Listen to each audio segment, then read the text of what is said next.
Harmonium सीखने की प्रारंभिक तैयारी। हारमोनियम सीखने से पहले यह जानना बहुत ज़रूरी है कि हारमोनियम के सम्मुख कैसे बैठना चाहिए। उंगलियां चलाने का उचित ढंग कौन है? आरोह, अवरोह, सारेगामापा का क्या है? हारमोनियम के सामने कैसे बैठें? यूँ तो हारमोनियम सीखने के बाद अथवा वाद्य यंत्र में महारत हासिल करने के बाद आप हारमोनियम के सामने सुविधानुसार किसी भी प्रकार बैठ सकते हैं, किंतु सीखने के शुरुआती दौर में हारमोनियम के सामने वैसे ही बैठें जैसे नियम हो, नियमबद्ध तरीका। बेहतर सिस्टम यही है कि अनुशासन पूर्वक और नियमानुसार ही बैठना आवश्यक है। सख्त नियम नहीं है।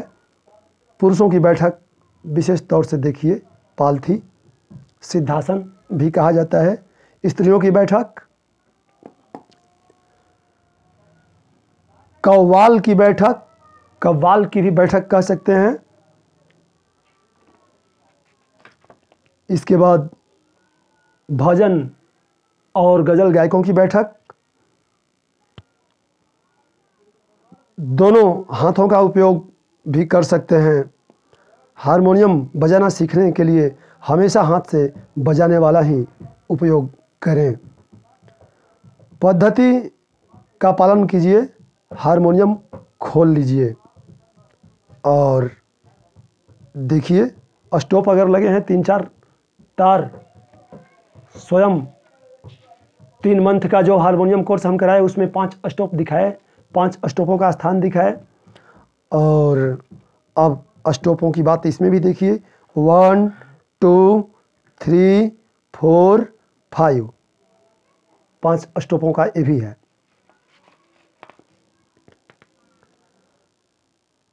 फिर पर्दों पर उंगलियां चलाने की पद्धति। पर्दों पे उंगलियां अगर एक भी उंगली इधर उधर रखेंगे तो चलन गड़बड़ाएगी।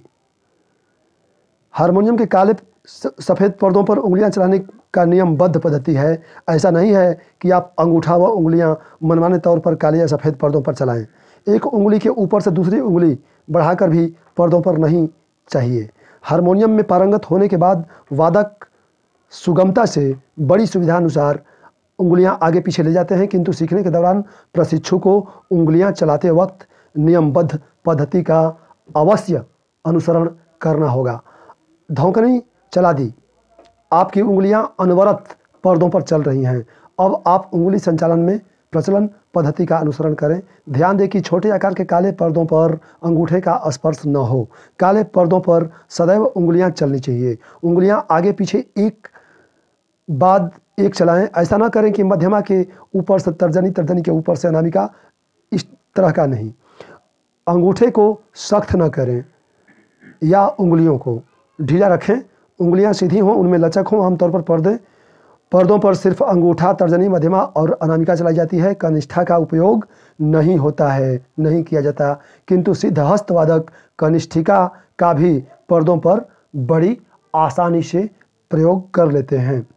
एक बार में सिर्फ एक पर्दे पर सिर्फ एक ही उंगली पर या अंगूठा रखें। एक पर्दे को 2 उंगलियां दबाएंगी तो स्वर में ठहराव आएगा। जब अंगूठा या उंगली पर्दे से उठ जाए तभी दूसरी उंगली दूसरे पर्दे को दबाए। जिस हारमोनियम को धौंकनी पैर से चलाई जाती है उसके पर्दों को दोनों हाथों की उंगलियों और अंगूठों से दबाया जाता है। इसमें ध्यान यह रखा जाता है कि बाएं हाथ की उंगली अथवा अंगूठा बाईं तरफ के जिस स्वर के पर्दे को दबाएं, दाएं हाथ की उंगली व अंगूठा भी उसी स्वर के दाएं भाग के पर्दे को दबाए, ताकि सारेगामापा का तालमेल बना रहे। हारमोनियम सीखने वाला नीचे की तालिका भली भांति कंठस्थ कर ले। इसी के अनुसार पर्दे पे अंगूठा व उंगलियों का संचालन करें। हाथ से बजाए जाने वाले हारमोनियम का उंगली संचालन देखिए, पहला, दूसरा, तीसरा, चौथा, 5वां, 6वां, 7वां, 8वां। सारेगमपधनी सा, अंगूठा, तर्जनी, मध्यमा, अनामिका, अंगूठा, तर्जनी, मध्यमा, अनामिका। यहाँ तक के आगे देखिए, पाँव से धौंकनी चलाने वाले हारमोनियम उंगली संचालन। बात वही है, पर्दा व स्वर। बाईं उंगली का संचालन अनामिका मध्यमा तर्जनी अंगूठा, अनामिका मध्यमा तर्जनी अंगूठा।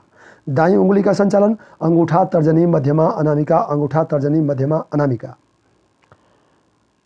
आगे पर्दा व स्वर उंगली संचालन 8वां, 7वां, 6ठा, 5वां, आरोह अवरोह, सारेगामा पधनिसा साईं धपा मगरेसा। बात यही हो गई।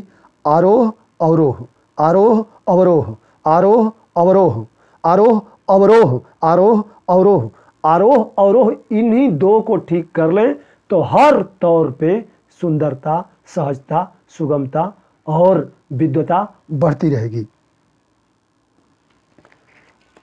आगे